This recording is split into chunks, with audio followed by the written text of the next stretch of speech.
نحمده ونصلي ونسلم على رسوله الكريم أما بعد فأعوذ بالله من الشيطان الرجيم بسم الله الرحمن الرحيم ولقد مننا عليك مرة أخرى إذ أوحينا إلى أمك ما يوحى أن اقذفيه في التابوت فاقذفيه في اليم فليلقه اليم بالساحل يأخذه عدو لي وعدو له وألقيت عليك محبة مني ولتصنع على عيني إذ تمشي أختك فتقول هل أدلكم على من يكفله فرجعناك إلى أمك كي تقر عينها ولا تحزن وقتلت نفسا فنجيناك من الغم وفتناك فتونا فلبثت سنين في أهل مدين ثم جئت على قدري يا موسى واصطنعتك لنفسي صدق الله مولانا العظيم اللهم صل على سيدنا محمد وعلى آل سيدنا محمد وبارك وسلم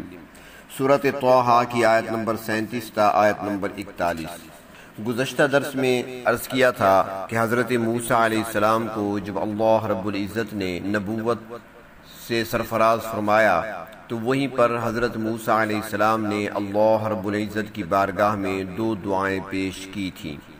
اللہ رب العزت نے حضرت موسیٰ علیہ السلام کی دعاؤں کو اپنی خاص مہربانی سے قبول فرما لیا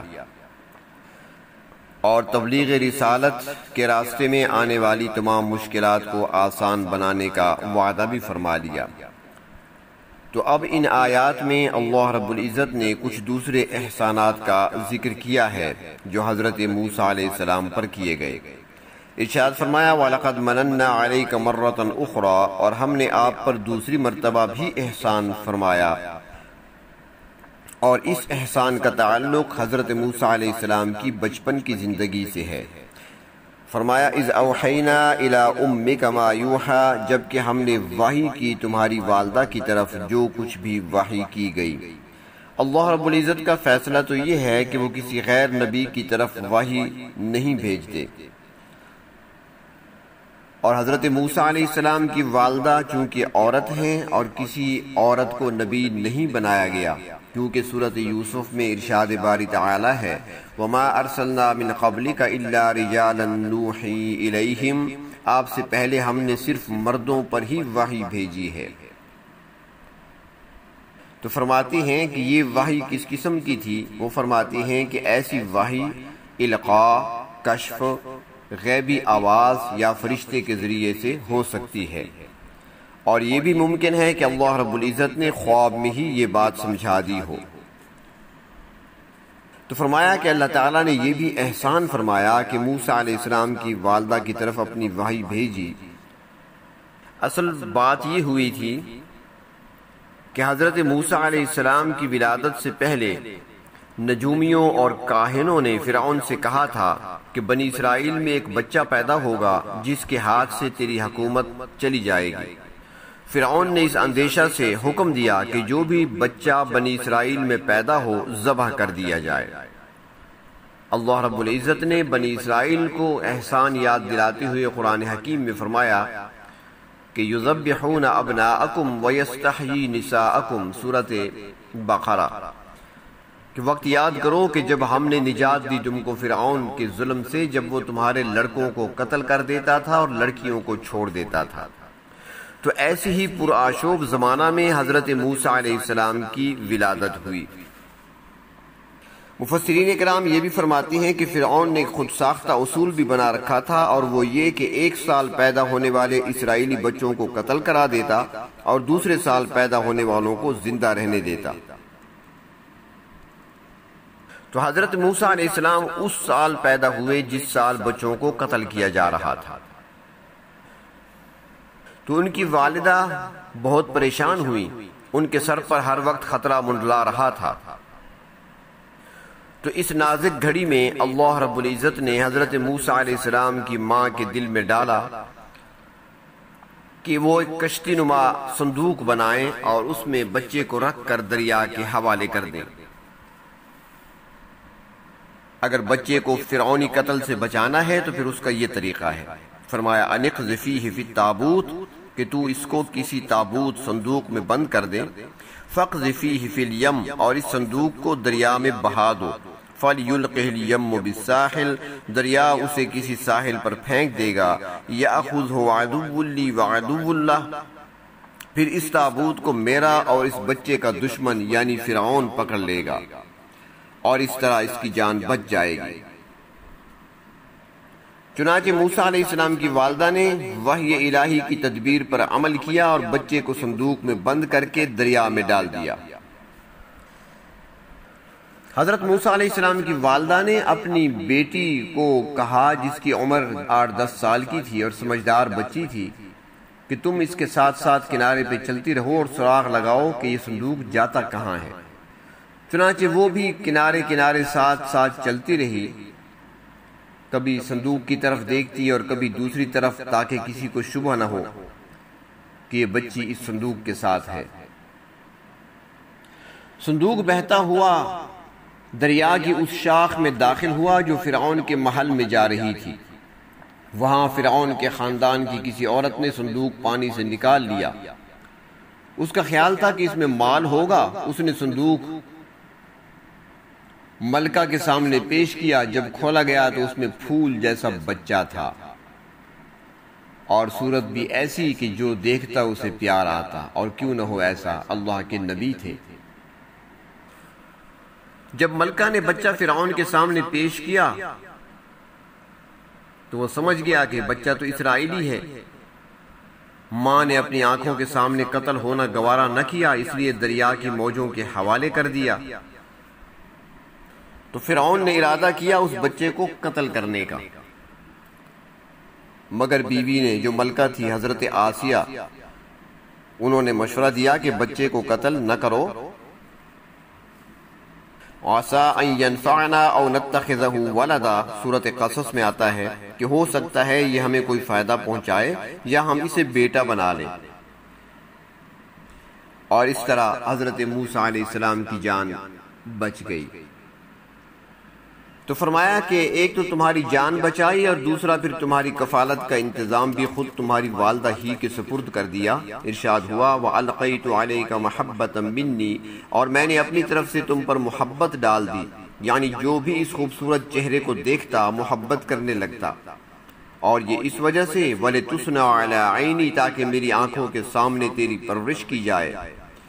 اور پرورش کی صورت یہ پیدا کی اِذْ تَمْشِي أُخْتُكَ جب تمہاری بہن صندوق کے ساتھ ساتھ چل رہی تھی، اس لیے کہ دیکھے کہ یہ صندوق کس کے ہاتھ آتا ہے اور اس کے بھائی کے ساتھ کیا سلوک کیا جاتا ہے. جب بچے کو پالنے کی فرعون نے اجازت دے دی تو دودھ پلانے والی عورت کی تلاش شروع ہوئی. اور پھر اللہ رب العزت نے ایسا انتظام فرمایا کہ بچہ کسی عورت کا دودھ پینے کے لیے تیار نہیں تھا. بہت سی عورتیں آئیں مگر کامیابی نہ ہوئی. اور اس طرح اللہ رب العزت نے کافرہ عورتوں کے دودھ سے آپ کو بچا لیا. حضرت موسیٰ علیہ السلام کی بہن جو طاق میں لگی ہوئی تھی اور شاہی محل کے دروازے پر کھڑی تھی، وہ بولی کہ میں ایک عورت کو لا سکتی ہوں، مجھے امید ہے کہ وہ کسی طرح دودھ پلا کر بچے کو پال سکے گی. وہ کہنے لگی فَتَقُولُ هَلْ أَدُلُّكُمْ عَلَىٰ مَنْ يَكْفُلُهُ کیا میں تمہیں وہ شخص بتاؤں جو اس بچے کی کفالت کر سکے. اسے حکم ملا کہ بلا لاؤ. چنانچہ وہ اپنی والدہ کو لے آئیں. والدہ نے جو ہی بچے کو چھاتی سے لگایا اس نے دودھ پینا شروع کر دیا. محل میں بڑی خوشیاں منائی جانے لگیں. موسیٰ علیہ السلام کی والدہ نے کہا میں یہاں نہیں رہ سکتی، میرے اور بھی بچے ہیں، بس اجازت دو کہ اس بچہ کو اپنے گھر لے جاؤں اور پوری حفاظت سے اس کی پرورش کروں. تو فرعون نے حکم جاری کر دیا کہ تم اس بچے کو دودھ پلاتی رہو، اس کا خرچہ بھی ہم برداشت کریں گے اور تمہیں اس کا معاوضہ بھی دیں گے. اور اس طرح حضرت موسیٰ علیہ السلام کی پرورش شاہانہ اعزاز و اکرام کے ساتھ شروع ہو گئی. اس موقع پر اللہ رب العزت نے یہ احسان جتلایا کہ دیکھو موسیٰ علیہ السلام، اس تدبیر کے ذریعے فرجعناک الی امک ہم نے تجھے تیری والدہ کی طرف لوٹا دیا، کئی تقر عینھا تاکہ تمہاری والدہ کی آنکھ ٹھنڈی ہو، ولا تحزن اور وہ بچے کی جدائی کے غم میں مغموم نہ رہے، اللہ نے ایسے اسباب پیدا فرمائے کہ بچہ بھی واپس ماں کو مل گیا اور اس کے ساتھ ساتھ کفالت کی اجرت بھی ملنے لگی۔ اور پھر آگے احسان کا تذکرہ فرمایا، وَقَتَلْتَ نَفْسًا، اور اس بات کو یاد کرو جب تم نے ایک جان کو قتل کر دیا، جو واقعہ پہلے گزر چکا ہے کہ جب ایک عبرانی اور ایک قبطی آپس میں جھگڑ رہے تھے تو موسیٰ علیہ السلام نے مظلوم عبرانی کو چھڑانے کے لیے قبطی کو، جو کہ فرعون کی قوم سے تعلق رکھتا تھا، اسے ایک مکہ مار دیا جس سے وہ ہلاک ہو گیا، حالانکہ آپ کا ارادہ قتل کا نہیں تھا۔ تو پھر جب بات کھلی اور پتہ چلا کہ اس قبطی کو موسیٰ علیہ السلام نے قتل کیا ہے تو وہ آپ کی جان لینے کے درپے ہو گئے۔ چنانچہ آپ کے ایک مخلص بندے نے آپ کو خبردار کر دیا کہ آپ کی گرفتاری کا فیصلہ ہو چکا ہے، وہ آپ کی تلاش میں ہے، لہٰذا بہتر یہ ہے کہ آپ یہاں سے چلے جائیں۔ چنانچہ حضرت موسیٰ علیہ السلام مصر سے مدین کی طرف چل دیے۔ اس واقعہ کے پس منظر میں اللہ تعالیٰ نے فرمایا، فَنَجَّيْنَاكَ مِنَ الْغَمِّ، ہم نے تمہیں غم سے نجات دی، تم مصر سے چلے گئے اور مدین میں تمہیں امن حاصل ہو گیا۔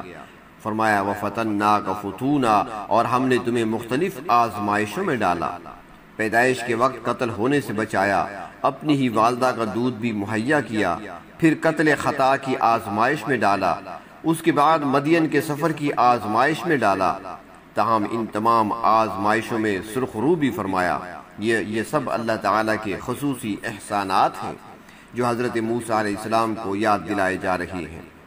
اور پھر مدین کے حالات یاد دلاتے ہوئے فرمایا، فَلَبِثْتَ سِنِينَ فِي أَهْلِ مَدْيَنَ، پھر آپ کئی سال اہل مدین کے پاس رہے، حضرت شعیب علیہ السلام کی 10 سال تک خدمت کرتے رہے، ان کی بیٹی سے نکاح ہوا۔